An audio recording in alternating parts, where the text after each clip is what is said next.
الله أكبر الله أكبر الله أكبر لا إله إلا الله الله أكبر.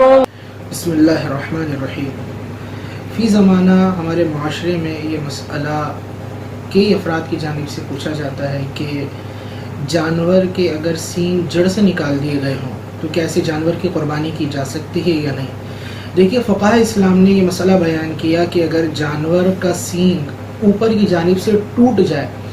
تو ایسے جانور کی قربانی میں شرعاً کوئی قباحت نہیں ہوتی، بلا کراہت اس کی قربانی جائز ہے. لیکن اگر جانور کا سینگ جڑ سے ٹوٹ جائے، یعنی جہاں سے اگتا ہے اس مقام سے اگر ٹوٹ جائے، تو اس صورت میں اس جانور کی قربانی ممنوع ہے،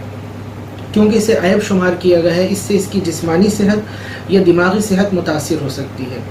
اب یہ جو معاملہ ہے فی زمانہ کے جانور کو خوبصورت بنانے کے لیے بچپن میں ہی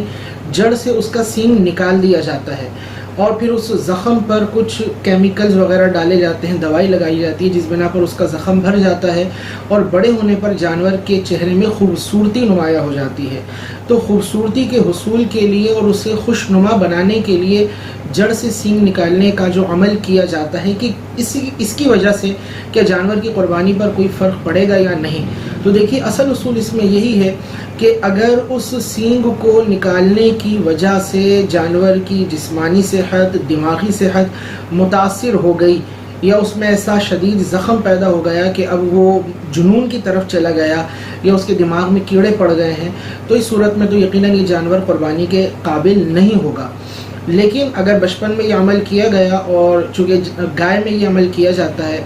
اور 2 سال کا ہونے پر اس کے اندر اس عیب کے آثار اب ظاہر نہیں، بلکہ یہ جو بظاہر ایک عیب تھا بچپن میں، اب یہ خوشنمائی کی صورت اختیار کر چکا ہے یا اس کی وجہ سے اس میں خوشنمائی پیدا ہو گئی ہے، تو بلا کراہت اس جانور کی قربانی کی جا سکتی ہے. لیکن اس کی دوسری جہت یہ ہے کہ جانور کے ساتھ یہ عمل کرنا چاہیے یا نہیں. تو اس میں ہمارے جو بیوپاری حضرات یہ کام کرتے ہیں چند دنیاوی روپوں کے حصول کے لیے، انہیں غور و تفکر کرنا چاہیے کہ اگر ہم اپنے سر کی کھال پہ موجود پیوست بال کو کھینچیں تو نکل جاتی ہے، اور جانور کا سینگ اس کی دماغ کی ہڈی کے ساتھ جڑا ہوا پیوست ہے، اس کو یہاں سے کاٹا جاتا ہے، یہاں سے اکھاڑا جاتا ہے، اور اس کے بعد اس مقام پر اس کے زخم پیدا ہو جائے یا خلا پیدا ہو جائے، پھر اسے کیمیکل یا دوائیوں کی وجہ سے بھرا جائے. اس دوران میں وہ کتنی تکلیف اور شدید اذیت کے ساتھ اپنی زندگی گزار رہا ہوتا ہے.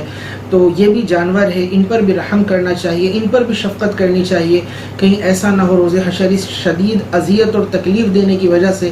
آخرت میں ہمارے لیے وہاں پر معاملات خراب ہو جائیں اور اللہ کی بارگاہ میں ہمیں اس کا جواب دینا پڑے، تو یقیناً ہم جواب نہیں دے پائیں گے.